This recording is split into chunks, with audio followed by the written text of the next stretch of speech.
j'enregistre juste. Voilà, c'est bon. Oui, bien sûr, bien sûr. Alors, bah, j'ai envie de. Première question que j'ai envie de te poser, c'est d'abord comment allez-vous? Comment tout le groupe se porte? Est-ce que tout le monde va bien? Ça va, on a tous le coronavirus là. Bon, Ah, ça va, ça. non, ça va. Moi, je risque rien. Par Non, téléphone, c'est bon, ça se transmet pas. oui. Ah, ça. Vous êtes où actuellement? Vous êtes en France, en Tunisie On est en France, on est dans le sud, à Saint-Rémy, et D'accord. on est un peu bloqué parce qu'il n'y a plus d'avions, donc on peut plus rentrer. Donc, donc c'est un peu les Euh, vacances. ouais, donc du coup on en profite pour un peu composer le prochain album. Voilà. Voilà, ce qui est quand même une belle chose. Alors vous étiez en tournée, vous étiez en pleine tournée, hein.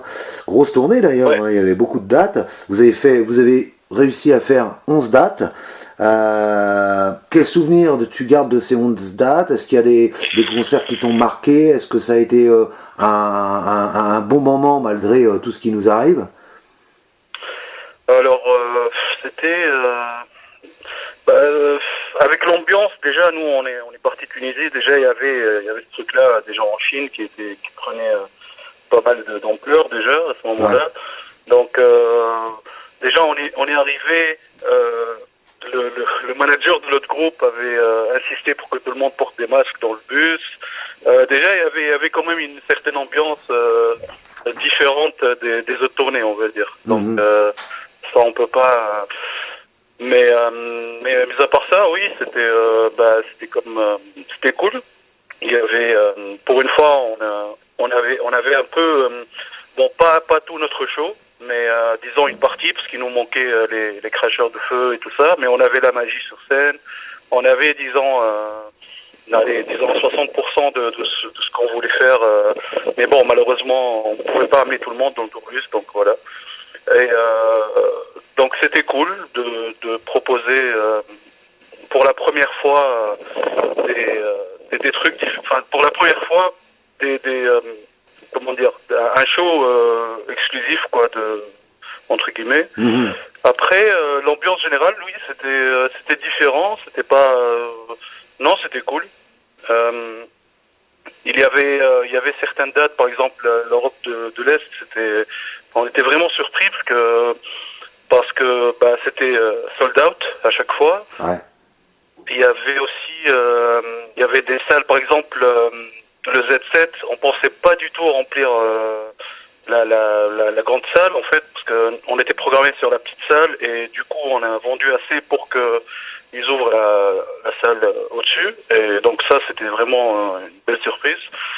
Euh, et voilà, Munich aussi, c'était la backstage. Donc backstage, on était pareil programmé pour la petite salle et on a vendu plus de tickets. Donc du coup, bah voilà, on a upgrade pour la. Donc voilà, il y avait des petits moments comme ça qui font quand même plaisir. Ouais. Voilà, donc non, c'était cool. Voilà. Alors la dernière date que vous avez fait, c'était à Leipzig, donc en Allemagne, c'était le Ouais, 13 mars. Euh, ouais. bon, tu savais que il se passait vraiment quelque chose. C'était votre dernière date. Est-ce qu'il y avait quelque chose de particulier sur cette date ou c'était un concert comme les autres ou vous avez ressenti Euh, quelque chose de spécial? Bah forcément, il avait un goût différent quoi, parce que tu sentais que c'était la dernière date. C'est un peu refroidi un peu l'ambiance, parce que t'es au milieu de la tournée, t'es un peu chaud, voilà, du coup ça redescend un peu le truc, mais on sentait le truc venir, parce que déjà il y avait les dates de l'Italie qui s'étaient annulées forcément. Mhm. Après petit à petit on entendait des rumeurs que pas mal de groupes commençaient à annuler des dates. Voilà, vu que nous on remplissait entre 400 et 500 personnes, c'était pas assez pour annuler les dates, parce que Mhm.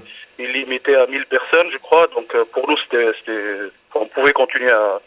Mais quand même tu sentais que il y avait cette ambiance de genre les gars, ça commence à craindre. Au début, nous on sortait voir le public et tout, on s'en fout. Même jusqu'à avant dernière date, je crois, c'est juste vraiment à la dernière date, on s'est dit bon les gars, faut plus déconner. Du coup, on a signé des CD, des t-shirts, des trucs comme ça à l'avance, et on les a mis au merch. Mhm. Et comme ça, voilà, les gens qui voulaient des CD signés, ils étaient déjà prêts. Mais Mais, mais voilà, on a gardé le contact jusqu'au dernier moment, mais jusqu'au moment où le producteur a dit voilà. Donc ça commence à vraiment craindre là, surtout en Allemagne. Et voilà, donc. Mais oui, certainement, c'était une date un peu triste, quoi. Donc voilà. Qu'est-ce que finalement, alors on sait pas du tout ce qui va se passer, hein. On sait que c'est très sérieux. Qu'est-ce que ça va changer pour le groupe? Est-ce que je suppose que vous allez être comme la plupart des gens obligés de tout réorganiser? Tu me disais que vous allez travailler, finalement, vous allez vous pencher, essayer de vous investir dans un nouvel album plus rapidement. Oui, certainement. Alors, ça va pas. Comme tu as dit déjà, on sait pas on sait pas l'avenir de quoi il est fait. Donc, pour l'instant, c'est un peu flou pour tout le monde. Hein, donc, mais nous, on continue à. Donc, on a trouvé une occasion. Nous, on peut pas rentrer là parce qu'il n'y a plus de vol. Enfin, l'espace aérien de la Tunisie est fermé. Du coup, on peut plus rentrer. Et c'est une occasion pour composer le prochain album. Du coup, voilà quoi. Parce qu'on s'est dit si on rentre maintenant, on sait pas quand est-ce qu'on va pouvoir revenir. Et vu qu'on est tous, disons, il y a Anis, Zahir, moi et Kevin, c'est une belle occasion pour composer parce qu'on sait pas quand est-ce qu'on pourra se revoir à nouveau quoi. Donc, Ouais. on a pensé le truc comme ça en tout cas. Est-ce que vous avez déjà composé des morceaux ou il n'y en a pas du tout de prêt pour la suite à Shelly? C'est-à-dire l'album après chez Eli. Je veux dire, est-ce que déjà vous avez déjà écrit des morceaux ou il n'y en a aucun? Pour l'instant, vous partez de zéro. Alors, c'est-à-dire qu'en fait, c'est comme d'habitude, c'est un peu. On peut pas dire qu'il y a des morceaux qui sont prêts, parce qu'il y a d'abord la composition qui est un peu qui peut changer à tout moment en fait. C'est-à-dire que on peut avoir une chanson de prête où ça fait peut-être 3-4 mois qu'on l'a. Et on peut la changer au dernier moment, peut-être la réarranger, peut-être. Là, pour l'instant, il n'y a pas vraiment de chansons de prête. Il y a on va dire, des squelettes, des refrains par-ci, des refrains par-là, des riffs par-là. Mais il n'y a pas vraiment, de chansons de prête, quoi, on va dire. Parce que même si, à premier regard comme ça, ils sont prêts, mais comme je t'ai dit, il reste beaucoup de boulot en fait. Déjà la pré-prod, il reste plein de trucs à voir. Alors tu me disais, finalement vous avez été assez surpris quand même parce que sur certaines dates, on vous a proposé des salles plus grandes en fait, vous avez vendu beaucoup plus de tickets, de places, et donc est-ce que tu penses que finalement c'est justement le dernier album qui est sorti il n'y a pas longtemps, hein, c'était l'année dernière, il y a quelques mois, il y a 6 mois à peu près, 6-7 mois, c'est déjà l'impact du dernier album qui fait que vous êtes peut-être vous attirez déjà un public différent, un public plus nombreux. Est-ce que tu as cette impression-là, toi, vu de la scène, tes rencontres avec les gens, les fans? Certainement, déjà le Chili, il a eu beaucoup plus d'impact que Legacy, déjà par la promotion qu'il a eue, par les clips, je pense que tout ça a fait que c'est vrai qu'on a mis un peu plus de moyens, en tout cas pour la promotion de Chili que pour Legacy. Après, voilà, il y a le bouche à oreille, il y a peut-être aussi je pense le Sweden Rock Fest qui a un peu joué aussi, parce que je sais pas si tu connais l'anecdote, mais en tout cas, on était programmé pour jouer.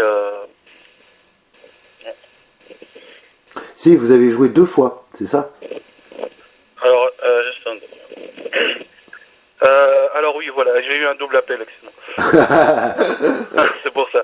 Alors oui, c'était normalement, on a joué en fait genre à 16h ou 17h de l'après-midi. Après, il y a eu Behemoth qui ont été annulés, qui étaient censés être la tête d'affiche du festival, même pour clôturer le festival. Ouais. Et le promoteur est venu, il a dit bon, est-ce que vous voulez jouer une deuxième fois? Est-ce que vous pouvez jouer une deuxième fois? Parce que je suis un peu emmerdé, il y a pas eu le Behemoth. Et on était très surpris parce que il pouvait choisir n'importe quel autre groupe. Et du coup, il a été vraiment impressionné par par la magie, tous les éléments qu'on a ramenés sur scène et tout le show qui était là. Il a en tout cas pensé qu'on méritait de jouer sur la main stage. Et ça a peut-être un peu joué aussi sur l'impact de Chili et sur la progression du groupe, en tout cas, je pense. Tu veux dire que vous avez joué 2 fois dans la même journée ou sur Ouais, la même journée. La même journée, on a. Qu'est-ce que ça fait Pas normal. Ouais. Qu'est-ce que ça fait de jouer 2 fois dans la même journée? Alors, ouais, on l'a déjà fait. Hein, on l'a déjà fait en Tunisie quand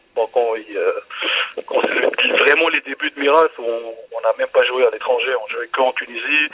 En fait, on avait rempli en fait, il n'y avait pas assez de place pour faire entrer tout le monde dans la salle. Et du coup, le promoteur, il a dit bon, en fait, disons, la salle était pleine. On a joué une première fois. Il a dit est-ce que vous pouvez jouer une deuxième fois pour remplir la deuxième, enfin la salle une deuxième fois, quoi. Comme une séance de cinéma, tu vois. C'est le même. Mais voilà, bien sûr c'était gratuit parce qu'en Tunisie, voilà. Ce qui est bien là-bas, c'est si les concerts sont gratuits, c'est génial, quoi. Et du coup, bon, t'es jeune, normal, tu peux le faire. Bon, même maintenant, on l'a fait, c'est cool, quoi. Surtout, si on te propose de jouer à la place de Behemoth sur la main stage, tu vas pas dire non. Hein. Pour la 4e fois, Ouais, donc c'était vraiment un grand moment pour vous. Le Sweden, il y a eu un DVD qui est sorti aussi par rapport au Sweden, enfin qui était une édition limitée, hein, mais qui est sorti. Il y a aussi ce DVD là qui sort du festival de Carthage où vous avez de la date de Carthage. C'était en 2018 en Tunisie, bien sûr. Qu'est-ce que quand on sait qu'on va faire un DVD comme ça, qu'on sait qu'on va être filmé, est-ce que ça met une pression supplémentaire? Dans quel état d'esprit on aborde ce genre de concert? Alors, figure-toi que c'est une question que je me suis posée aussi. Je me dis que forcément, c'est comme de jouer un rôle dans un film ou quoi, c'est que forcément, tu vas pas être très à l'aise. Mais disons que au bout de la 2e, 3e chanson, t'oublies en fait. T'oublies parce que t'es en interaction avec le public, t'es dans ton monde, t'es dans le concert, quoi. Donc en fait, t'oublies complètement qu'il y a des caméras ou que c'est un DVD. Donc non, et heureusement, hein, d'ailleurs. Donc non, c'est vraiment cool, quoi. Il y a pas cette pression. Voilà, au bout de la 3e chanson, t'es vraiment dans le concert, tu oublies tout, voilà. Ouais, parce que vous avez donné pas mal de concerts suite à la sortie de l'album. Est-ce que quand on fait des tournées, c'est-à-dire qu'on enchaîne vraiment des dates à la suite, tous les groupes font pas ça, hein, des fois il y a des groupes qui font 3-4 dates et puis ils s'arrêtent. Qu'est-ce que ça change? Est-ce que ça amène une cohésion supplémentaire au sein du groupe? Est-ce qu'il y a un plus, le fait de tourner beaucoup? Forcément, hein, il y a un plus côté humainement, bien sûr il y a un plus parce que on se rapproche forcément, on est confrères de scène, mais en plus on vit on vit ensemble dans le tourbus, il y a une certaine ambiance, donc oui forcément ça rapproche le côté humain, mais aussi ça perfectionne le jeu en tant que musicien. Forcément quand tu joues les chansons, je sais pas, 30 fois, 30 dates à la suite, forcément oui, tu vas t'améliorer sur tous les points, hein, je pense. Donc il y a que des côtés positifs. Hormis le fait que ça t'éloigne forcément de ta famille, tout ça, t'es dans un cadre différent. Il y en a qui adorent ça, il y en a qui détestent parce qu'ils sont un peu plus casaniers, pas trop donc forcément ça dépend de chacun. Il y en a qui adorent l'aventure, qui trouvent ça génial. Après, je pense que tout le monde, on est tous pareils, hein, donc forcément, même si tu adores l'aventure, à un certain moment, tu vas te dire que tu en as marre. Donc, tu as envie de retrouver un rythme de vie normal. Donc, voilà. Il y a une date en tout cas importante aussi, hein. C'était au Wacken. Hein. J'ai vu que vous avez remplacé aussi Monster Magnet. Euh, Ouais. Ça aussi, On va... c'est un truc un peu hors norme, quoi. Je me souviens pas de cette... Je me sais Vous même n'avez pas joué au Wacken? Non, non, on a joué au Wacken, mais on n'a pas remplacé... Ah, vous n'avez pas remplacé? Ah, d'accord. Donc, pas, en tout cas. en tout cas, tu vois, c'est Natox, alors c'est pas de l'info. Je pense pas, hein, je pense pas. Mais ce que je veux dire, c'est que le Wacken, c'était là aussi une date importante pour vous? Bien sûr, bien sûr. Le Wacken, c'est un festival mythique. On entend parler depuis tout petit, donc qui ne veut pas jouer au Wacken? C'était une des dates les plus importantes, certainement, oui. Donc pareil, on a tout donné. De toute façon, on donne tout, que ce soit des petites salles ou des grandes scènes. On essaie de vraiment toujours être à fond. Ouais, c'est une des dates les plus importantes, oui, certainement. Il y a l'album, il est sorti le 3 mai, donc chez Illy, c'est le dernier album studio. Est-ce que d'abord vous êtes satisfait de ce qui se passe autour de cet album, des retours de cet album, et est-ce que l'album, il a l'air de vraiment bien marcher en tout cas, est-ce que vous êtes surpris aussi? Alors disons que Chili c'est un début, disons. Faut voir ça comme ça. Et de toute façon, même si on était satisfait, faut pas être satisfait à 100%, sinon on va pas avancer. C'est-à-dire que nous, on va toujours essayer de faire mieux, de donner plus. Je pense que Chili, ça a marqué un peu une dimension nouvelle pour le groupe, et je pense que on va essayer de faire mieux, et de toute façon on essaie toujours de faire mieux, et voilà, faut voir ça comme un premier épisode, quoi. Chili, c'est le début de quelque chose, voilà. Alors, tu me disais justement, vous avez pensé à l'écriture de nouveaux morceaux. Est-ce que justement chez Ellie, ça vous donne, c'était un peu l'objectif aussi, hein, de s'ouvrir à un public plus grand, plus large, pas uniquement progressif. Est-ce que justement, quand on se pose comme ça après ce qui se passe autour de chez Ellie, est-ce que on réfléchit beaucoup et vous vous dites, il faudrait qu'on diminue un peu le côté prog encore plus pour sortir. Là, il y avait à peu près 2 morceaux qui étaient un peu beaucoup plus accessibles, on va dire. Est-ce que vous avez envie d'aller encore dans d'augmenter ce côté-là dans le prochain album? Est-ce que vous pensez à ça? Alors, bon, nous déjà, on essaye vraiment de pas se donner de limites et de pas se donner des frontières ou de s'imposer quelque chose, en fait. C'est-à-dire que bon, il y a eu Dance qui était un peu particulière parce que c'est la suite de Believer, en fait. Vu qu'il y avait le clip, il y avait toute une histoire, il fallait quelque chose, il fallait un clip avec une suite, mais aussi que la musique soit un peu dans le même genre et dans le même style. Donc c'était un peu une exception. Après, je ne veux pas dire qu'il n'y aura pas une suite de Believer ou Dance dans notre prochain album, parce que moi-même je ne sais pas, en fait. Et nous, ce qu'on fait, c'est qu'on compose. On compose vraiment à fond. Et puis on va voir qu'est-ce qu'on garde, qu'est-ce qui est bien, qu'est-ce qui n'est pas, qui nous satisfait pas à 100%. Et c'est comme ça, en fait. C'est-à-dire que on va pas se donner de limites, parce que en fait ce qui est cool dans Miras et qui est très peu, qu'on retrouve très peu maintenant dans les groupes d'aujourd'hui, c'est que il y a tout le monde qui compose. C'est-à-dire que maintenant, généralement, tu as les groupes, tu as juste un seul compositeur. Le mec, c'est son projet, c'est son groupe. Il veut lui composer, ou peut-être à la limite deux. Mais dans Miras, il y a tout le monde qui compose. Et ce qui est bien, c'est que tout le monde, enfin plutôt chacun a son style. Chacun a ses influences, chacun a son style. Bien sûr, on n'arrive pas toujours à se mettre d'accord, mais c'est ça qui fait la variété. Voilà. Donc, bien sûr, il y a Kevin qui est là pour nous encadrer et pour nous canaliser, quoi, on va dire. Si on va trop loin, il va nous canaliser. On va dire, voilà, c'est un peu notre boussole, en fait, et c'est normal. Il faut un extérieur, parce que sinon, voilà. Lui-même, d'ailleurs, il compose beaucoup avec nous. Et c'est comme ça en fait. C'est le style de Miraf, c'est ça. C'est vraiment un mélange de tous nos influences. Et c'est comme ça. Après, après bien sûr, il y a des chansons où on va dire que Kevin va composer tout seul la chanson. D'autres où c'est Zahir qui a tout fait. Après, pas tout fait, mais dans le sens où c'est l'idée globale. L'idée globale, c'est le style de Zahir, mais nous, on va ramener notre touche. Il y a d'autres trucs où tu vas sentir juste mon influence à moi, ma composition, et les autres, ils vont venir un peu mettre les épices, on va dire. Et des fois, c'est chacun qui va donner un ingrédient et ça va donner ça. Donc vraiment, voilà, il y a pas de recette. C'est que voilà, on y va avec le cœur et voilà. Tu me parlais de Believer, il y a No Holding Back, il y a Dance bien sûr.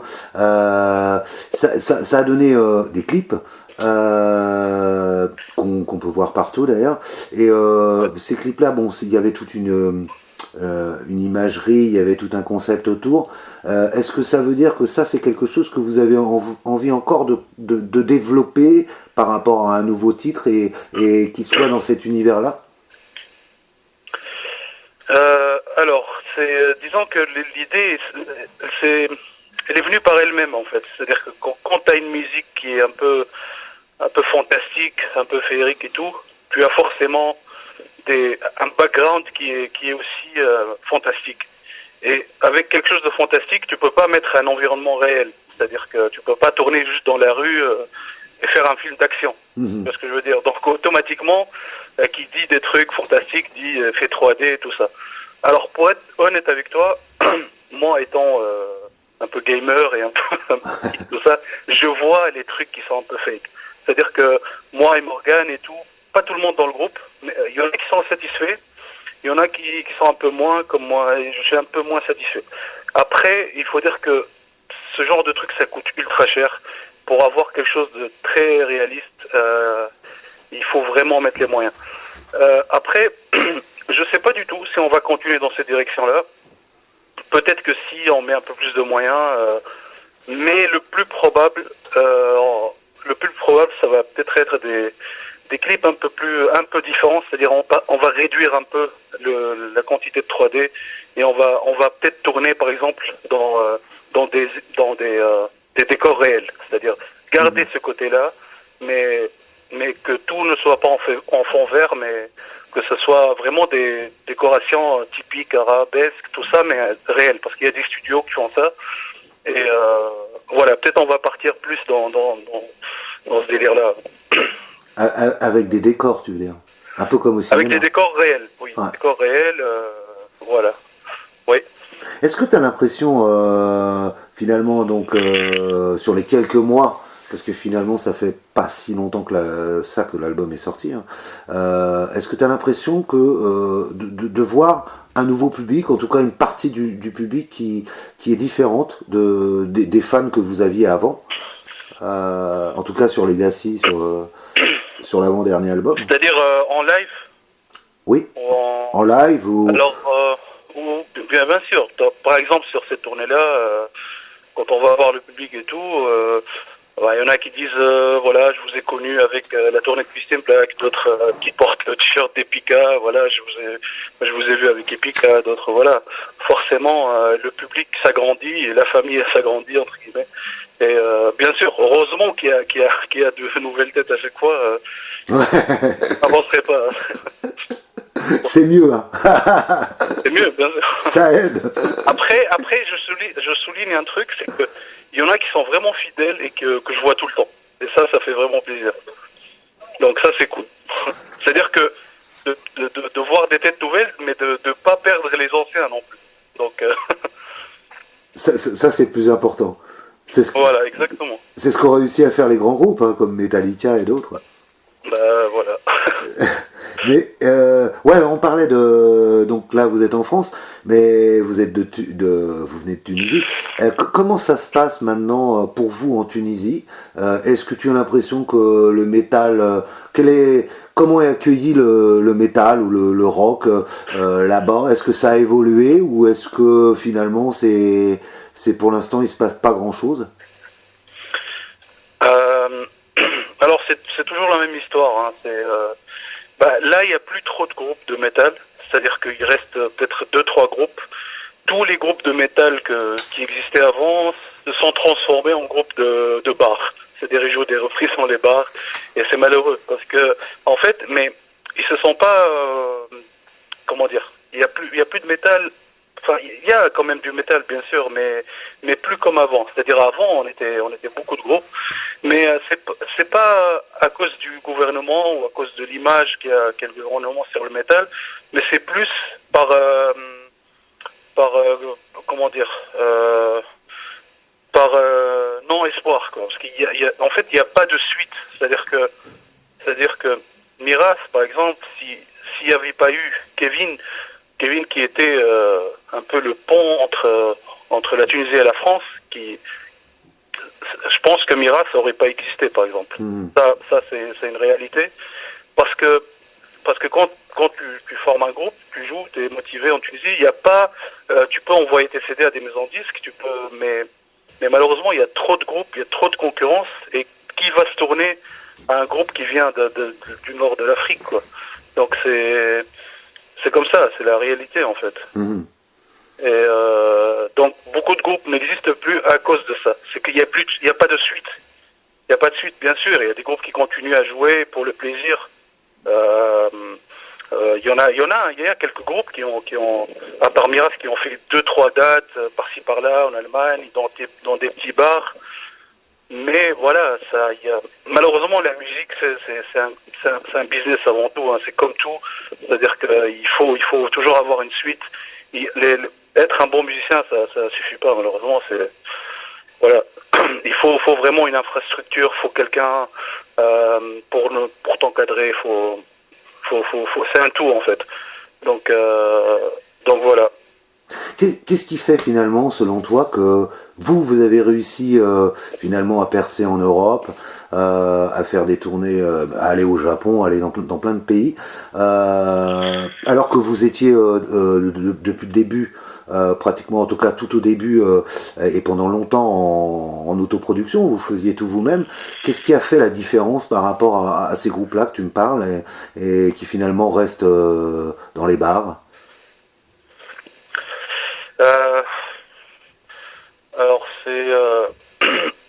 je pense que c'est beaucoup d'éléments, c'est-à-dire déjà Miraf ça a pas pris 1 ou 2 ans ou 3 ans comme on en voit maintenant, c'est-à-dire que nous on tourne avec des groupes suédois, principalement des Suédois où c'est leur culture le métal, c'est-à-dire que eux ils ont 3-4 ans. Les mecs, ils ont beaucoup plus de matos que Miras en 15 ans ou en 20 ans, et ils ont beaucoup plus de notoriété que Miras a fait en 15 ans. C'est-à-dire que là, déjà, juste ça, tu vois le problème quand on vient d'un pays qui n'est pas considéré comme où le métal, c'est un point fort, quoi. Donc déjà, rien que ça te montre l'importance d'où tu viens. Et après, en fait, je vais te dire, c'est à force de travail. C'est tout. C'est que nous, en fait, c'est peut-être malheureux hein, ce que je veux dire, mais Miras, elle part vraiment avec un désavantage quoi, par rapport à d'autres groupes. Et même pas les Tunisiens. C'est-à-dire que quand je parle à Kevin, il me dit on a le même problème en France. C'est-à-dire que on a le même problème en France. C'est-à-dire les groupes français, avant Gojira, quand ils allaient dans d'autres pays, voilà quoi, c'était pas la folie quoi. Mais heureusement il y a le Gojira qui a un peu cassé ce truc. Et que maintenant on respecte un peu plus les groupes français quoi. Donc forcément en Tunisie c'est encore pire. Et voilà, donc Miras c'est différent parce que c'est juste voilà, c'est à force de travail, à force de tout ça et c'est comme je t'ai dit c'est une carrière qui s'est construite et qui continue au bout de 15, 16, 17 ans et c'est comme ça quoi, c'est pas un projet d'un guitariste qui a réuni 3-4 membres et où il avait déjà tout le terrain qui était prêt, où c'est bon, il savait ce qu'il faisait. Non, nous on a construit tout ça petit à petit ensemble. Kevin qui nous a repêché, quoi, on va dire à l'époque, il avait quand même de l'expérience parce qu'il avait Adagio avant. Il connaissait un peu le circuit, il connaissait un peu de monde. Mais voilà, si tu démarres avec rien. Voilà, bien sûr, après, il y a eu, c'est un peu, enfin, il y a eu bien sûr l'originalité de la musique. Déjà, le métal oriental, entre guillemets, bon, avant, parce que là, on s'éloigne un peu du métal oriental, parce qu'on n'estime pas que c'est vraiment du métal oriental.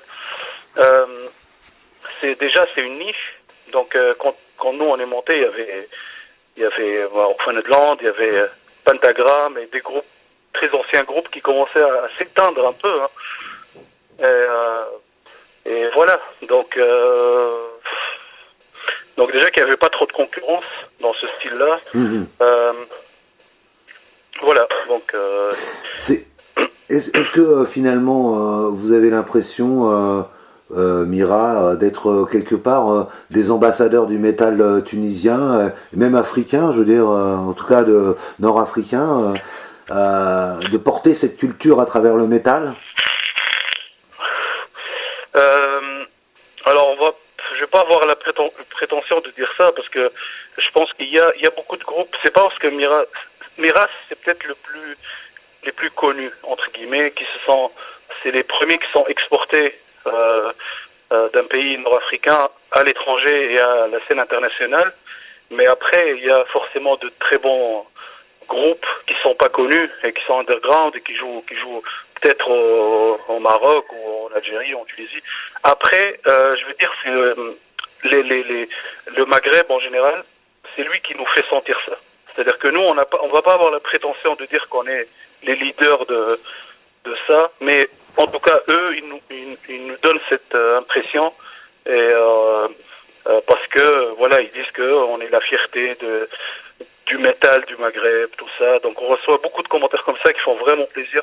Et c'est voilà. Bon, on va pas s'attribuer ce titre, mais c'est les fans qui vont parler, on va dire. Voilà.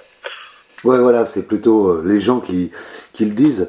Mais ouais, alors tu me disais, ouais, c'est vrai que Mira, ça existe depuis beaucoup, beaucoup d'années. Vous avez commencé en 2001. Enfin, vraiment, quand le truc est né, c'était en 2001. Donc ça fait pratiquement 18 ans. Hein. Et finalement, quand on regarde le groupe, on s'aperçoit qu'il y a une énorme stabilité, à part Morgan qui est arrivé. Mais sinon, le groupe n'a pas changé. Comment t'expliques ça finalement? Parce que je suppose que vous avez traversé beaucoup de difficultés, que ça n'a pas dû être simple. Comment t'expliques cette stabilité? Finalement, vous êtes toujours tous ensemble et toujours là à faire des albums. Alors oui, ça paraît vraiment incroyable parce que 20 ans, c'est pas mal. en fait, pour corriger le truc, 2001, c'était vraiment l'année du premier concert, de mon premier concert moi autant que guitariste, mais c'était pas vraiment Miras à l'époque, c'est-à-dire Ouais. c'était Ecstasy, et après petit à petit il y a Elias qui a rejoint le groupe. Moi j'estime que c'est Miras parce que moi j'étais dedans et que Elias est venu juste après en 2003 ou un truc comme ça. Donc après, il y en a qui disent, après la formation actuelle, peut-être elle est de 2010, je crois, avec Morgan, et 2006 avec Saïf, l'ancien batteur. Donc voilà, ça dépend d'où tu veux commencer le. Justement, pour toi, le vrai Mira, il a commencé quand? Ben, ça dépend. Écoute, je vais dire pourquoi. Moi, j'estime que c'est 2001 parce que, comme je t'ai dit, la preuve c'est que il y avait moi, c'est-à-dire que j'ai formé le groupe, mais vu qu'il y avait Elias aussi, c'est-à-dire que c'était pas complètement un groupe différent. Après, comment dire. Bon, d'ailleurs, enfin, je vais peut-être répondre à ta question de tout à l'heure. Euh, il y avait aussi, en fait, un élément très important qui était mon père avant. Mhm. Et en fait, disons que c'était lui avant Kevin qui nous a encadrés. En fait, ça paraît dingue parce que nous, on est des gens qui ont vraiment le sang chaud. En plus, je te raconte pas le nombre de bagarres par jour, quoi. Donc forcément, il y a eu des embrouilles, il y a eu beaucoup de trucs, mais il y a toujours eu quelqu'un avec nous pour nous encadrer. Il y a eu mon père et à chaque fois on se dit bon, voilà, il vient nous calmer, il vient nous parler parce qu'il connaissait, enfin, il nous connaissait comme ses enfants. Moi, je suis son fils, mais les autres, ils passaient la plupart du temps chez moi, donc à répéter, à composer tout ça. Et voilà, c'était notre parrain, ils encadrait tout ça il nous calmait s'il y avait des embrouilles. Donc, on a failli plus d'une fois se séparer, ça c'est sûr. Et bien sûr, après, Kevin, il a pris le relais sur ça. C'est-à-dire que dès qu'il y a une embrouille, bien sûr, il va nous parler, Donc, et même maintenant, parce que mon père, il est décédé, en fait, en 2014, et même maintenant, c'est-à-dire dès qu'il y a une embrouille, dès qu'il y a quelque chose, on se dit, bon, on le fait pour Ahmed, on le fait pour sa mémoire, tu vois. Il n'aurait pas aimé qu'on se dise ça, il n'aurait pas aimé qu'on se sépare maintenant, machin, tu vois, on continue pour lui, parce que lui, il a tout donné pour qu'on soit à ce niveau-là. C'est-à-dire que lui, c'est un peu un ancien rocker, hein, il a vécu aux États-Unis, c'est un ancien rocker. Il n'a pas eu la chance de jouer sur scène, tout ça, même si... Donc quand il a vu son fils jouer de la musique, donc il a tout mis pour nous encadrer, parce qu'il sait que pour des jeunes de 15-17 ans, qu'on n'a pas forcément les moyens, même pour se déplacer, pour aller répéter ou quelque chose. Donc cet élément-là est très important aussi dans la carrière de Miraz. Et voilà. Donc après, c'est Kevin qui a pris ce rôle-là, on va dire, pour continuer l'aventure. Voilà. Tu parlais de ton père. C'est lui en fait qui t'a donné la passion pour le rock, le métal, le hard rock. Bien sûr, c'est évident. Alors justement, parce que moi j'étais beaucoup, comment dire, envié, je sais pas comment on dit. C'est-à-dire que j'avais beaucoup de chance par rapport à d'autres enfants, on va dire, maghrébins, parce que généralement, il n'y a pas tous les pères qui écoutent du Led Zeppelin, du Purple et du Judas Priest à la maison, tu vois. Ouais. Généralement, c'est les autres parents tunisiens, c'est la musique du diable et je sais pas quoi, tu vois. Ouais. Non, moi, mon père, c'était le genre à avoir une Gibson, à boire sa bière et à écouter son vinyle de Van Halen et de Judas Priest. Et voilà, donc c'est forcément, quand il a vécu en fait aux États-Unis, il a ramené plein de trucs, c'est-à-dire tous les vinyles. D'ailleurs, je pense que c'est lui le premier à avoir ramené le vinyle de Painkiller, de Judas Priest. Uh-huh. Et du coup, ça s'est gravé tout dans les CD. Et ça il y avait une sorte de... Et bien sûr, c'est la première chanson que j'ai écoutée, c'était Iron Man de Black Sabbath. Et voilà, j'ai grandi sur des chansons de Black Sabbath, Judas Priest, Led Zeppelin, tout ça. Donc forcément que ça s'est inclus dans ma culture. C'est-à-dire que j'ai grandi comme un enfant européen, quoi. Voilà. Y a un guitariste, donc t'es guitariste, mais est-ce qu'il y a un guitariste qui à un moment t'a donné le déclic? Qu'est-ce qui t'a finalement poussé? T'aurais pu jouer de la basse, jouer de la batterie, jouer du clavier, je sais pas moi, ou même chanter. Qu'est-ce qui t'a donné l'envie de prendre une guitare finalement? Alors en fait, comme non, c'est juste que les comment dire, mes amis d'enfance qui sont les fils de, pas les fils, mais comment dire, c'est-à-dire les fils des amis de mon père, c'est-à-dire c'était aussi des amis d'enfance et voilà. Et du coup, on a décidé de faire un groupe comme ça, tu vois, juste pour je crois qu'il y avait quelqu'un qui, enfin voilà, on était trois, quelqu'un voulait faire de la batterie. D'ailleurs, je voulais faire de la batterie, mais vu que lui, il était un peu plus âgé que moi, il y avait un peu ce sort de respect là. Je voulais pas, tu vois, je lui dis ok, si tu veux ça. Du coup, il fallait 2 guitaristes et un batteur. Il n'y avait pas de bassiste au début, c'était n'importe quoi. Et du coup, voilà, j'ai joué de la guitare parce que voilà, il n'y avait pas vraiment c'est juste que voilà, on s'est dit il faut avoir 2 guitaristes et un batteur, on a fait ça, voilà. T'as su tout de suite finalement que quand t'as pris la guitare, t'as commencé à jouer. Après, vous avez un niveau technique impressionnant. Hein. Ce que je veux dire, c'est que est-ce que t'as su tout de suite que c'est ça que t'allais faire, en tout cas que ça allait représenter une bonne partie de ta vie? Alors, en fait, au début, c'est-à-dire que je me suis rendu compte de ça le jour où parce qu'avant, il n'y avait pas de tablature, tout ça, d'internet et tout. En fait, ce qu'on faisait, c'est que mon père, il m'a fait écouter, comme je t'ai dit, Iron Man de Black Sabbath, et il me l'a montré, la guitare, parce que lui, il jouait un peu de guitare. Et vu que la chanson, elle est très facile, en fait, quand tu veux la faire, tu peux la jouer avec un seul doigt sur une seule corde. Et il me l'a montré, j'ai commencé à le faire comme ça. C'était vraiment le tout premier riff que j'ai fait. Et ça m'a tellement plu que, en fait, je suis resté toute la nuit à faire que ça. Et en fait, je me suis même pas rendu compte que mon père, il est allé se coucher, il s'est réveillé, il m'a trouvé encore en train de... Et je pense qu'à ce moment-là, c'est bon, je me suis dit, là, c'est parti, quoi. Donc, ouais. Tu te rappelles de l'enregistrement, tu me parlais de Ecstasy. Donc il y a eu un album qui est sorti de l'enregistrement de cet album en Tunisie. Je suppose que ça doit être complètement différent de ce que nous on peut connaître ici, quoi. Alors, c'était incroyable. C'est-à-dire que, en fait, il faut comprendre qu'en Tunisie, il n'y a pas vraiment comment dire, pas d'infrastructure, mais des gens qui sont un peu connaisseurs dans le métal. Déjà, c'est-à-dire que pour trouver un studio d'enregistrement, c'était déjà la galère.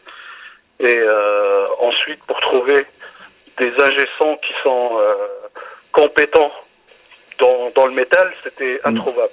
Ça n'existe pas. Et en fait, pour l'occasion, on était, je crois, les premiers à faire un album, c'est-à-dire à enregistrer un album. Et en fait, on est allé dans un studio qui était, pour nous, c'était le rêve, hein, parce que c'est un peu studio à l'ancienne, quoi. Genre la grande salle avec la batterie de Led Zeppelin, la grosse batterie voilà. Et voilà, on a enregistré à l'ancienne, c'est-à-dire que tous dans la même chambre et en live, c'est-à-dire comme ça. Et c'était Dogface, je sais pas, l'album, une catastrophe. Mais quand même, c'était le premier album enregistré de métal. Et c'est... comment expliquer, la sensation était magique, quoi.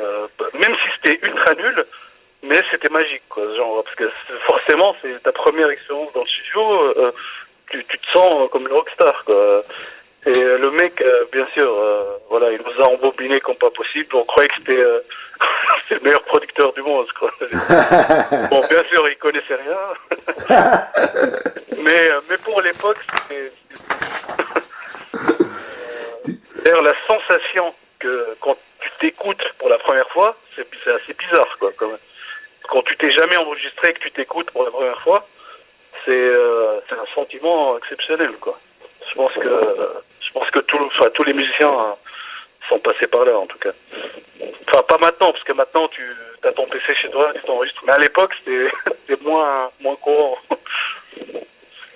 Si je te dis, par exemple, Bou Mel El Bassatine, ça t'évoque quoi? Ah, c'est mon quartier. D'ailleurs, j'habite encore là-bas. T'habites encore là-bas. C'est là que tout a débuté, en fait. Tout a débuté là-bas. Ma chambre où on répétait, en fait, c'est ma maison maintenant.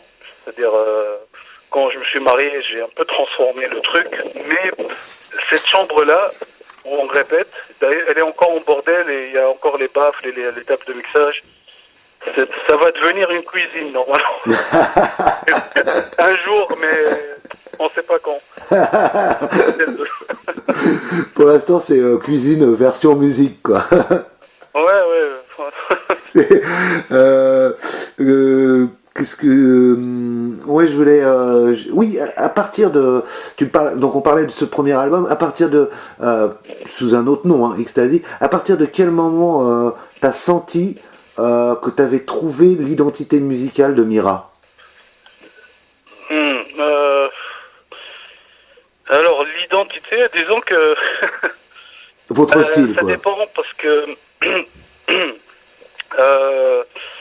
alors, disons que c'est pas qu'on a trouvé l'identité, mais il y a eu des paliers. Voilà, on va appeler ça comme ça. C'est-à-dire que le premier palier, c'était Hope, où c'était vraiment du symphonique, quoi. On sentait l'influence. et je m'en cache pas, hein, c'est d'ailleurs un de mes groupes préférés en ce moment, toujours quoi, pour la vie. Et c'est normal, c'est-à-dire qu'il faut avoir des influences, c'est quelque chose de normal. C'est-à-dire tu peux pas composer quelque chose, un album sans avoir des influences. Après, c'est normal de se détacher petit à petit et de créer son style. D'ailleurs, qui est un des albums préférés des Maghrébins, parce que parce que bien sûr, tu sais, quand tu passes un peu ce côté trop prog à pas assez, tu vas forcément avoir des ennemis, quoi. Donc ça, c'est normal. Après, il y a eu Desert Call qui est pour moi, encore une fois, un de mes albums préférés. Mhm. Parce que je pense que c'est dans un monde parfait, c'est c'est un- c'est- c'est ce genre d'album qui aurait marché le mieux pour moi, hein, tu vois. C'est-à-dire que malheureusement, voilà quoi. Les gens n'aiment plus trop quand c'est très développé. C'est-à-dire ils aiment bien consommation rapide quoi. Enfin, Ah, ouais, ça malheureusement, voilà. Quand toi tu te fais chier à faire des trucs prog, à composer des trucs comme ça, et qu'un groupe qu'on va pas appeler, où il y en a beaucoup d'ailleurs, qui te font 4 notes et qui te font voilà. Donc c'est malheureusement c'est ça, c'est le business de la musique, c'est comme ça, c'est le jeu. Donc voilà. Donc petit à petit, tu commences à te détacher en fait, parce que au début, on va dire que c'est quelque chose qui est qu'on va appeler la maturité musicale. Et ça, c'est n'importe quel musicien va passer par là. Et je m'explique en fait, c'est-à-dire au début, tu vas vouloir faire de la démonstration. Tu as appris une nouvelle technique, tu as envie de montrer que tu sais la faire. mhm. Donc ça c'est Hope, on va dire, c'est l'album Hope parce que c'est de la démonstration, c'est normal. C'est-à-dire que c'est une première expérience, on est jeune, on fait de la technique, on est content. Voilà. Et d'ailleurs c'était aussi une période très marquée hein, par des guitaristes comme Almustine, comme des voilà, enfin, bien avant nous. C'est-à-dire que nous on a été inspirés par ça. Et c'est normal.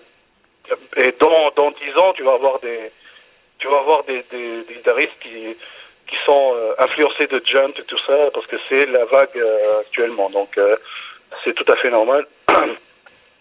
En fait, après, tu vas avoir ce qu'on appelle la maturité musicale, c'est-à-dire que tu vas te dire, est-ce que je vais faire de la démonstration ici? Est-ce que c'est nécessaire? Mhm. Et c'est à ce moment-là, en fait, c'est pas parce que tu sais faire ce truc-là que tu dois en mettre partout.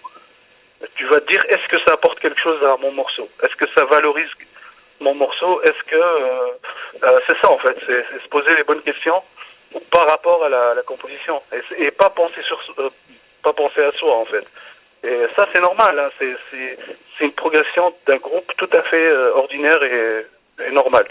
C'est-à-dire que tu vas avoir le bassiste qui va te dire est-ce que tu peux pas me laisser un petit passage où je fais un petit slap tu vas lui dire mais pourquoi? C'est-à-dire ça quoi?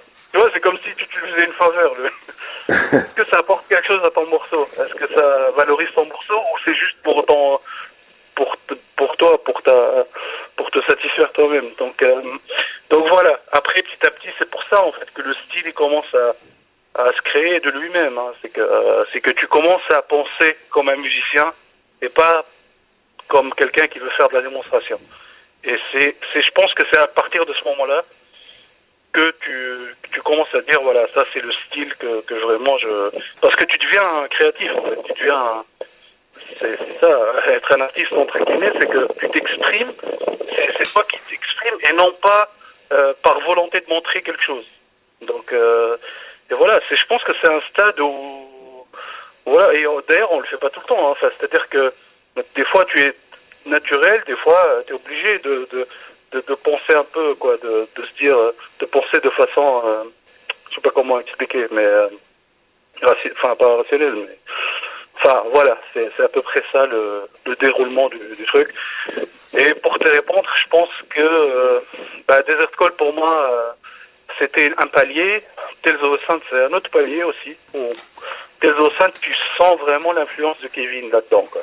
C'est-à-dire que Desert Call, c'est vraiment du pur Miraz sans Kevin, ou Kevin qui a encadré, mais à partir de Tales, là tu commences à sentir une certaine maturité qui a été encadrée par Kevin. Une maturité que nous, on n'avait pas à cette époque-là, en tout cas. Donc, après, on va dire que Legacy, Philly, ça commence à stabiliser. Le style est là, il est confirmé. Voilà.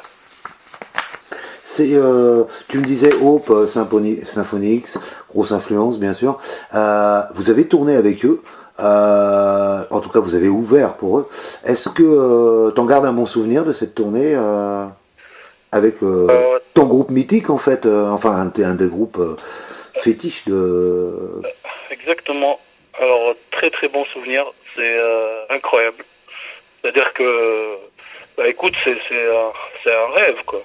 En tout cas, comme tu as dit, c'est mon groupe mythique, c'est le groupe que tu écoutes depuis tout petit. Tu t'imagines pas que tu vas un jour tourner avec eux, quoi. Donc ça te ramène à l'enfance, quoi, on va dire.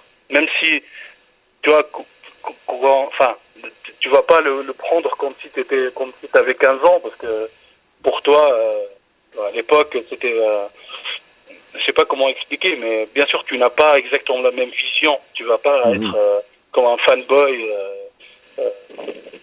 Comment expliquer, mais en tout cas, bien sûr, ça te ramène ce souvenir, ce côté.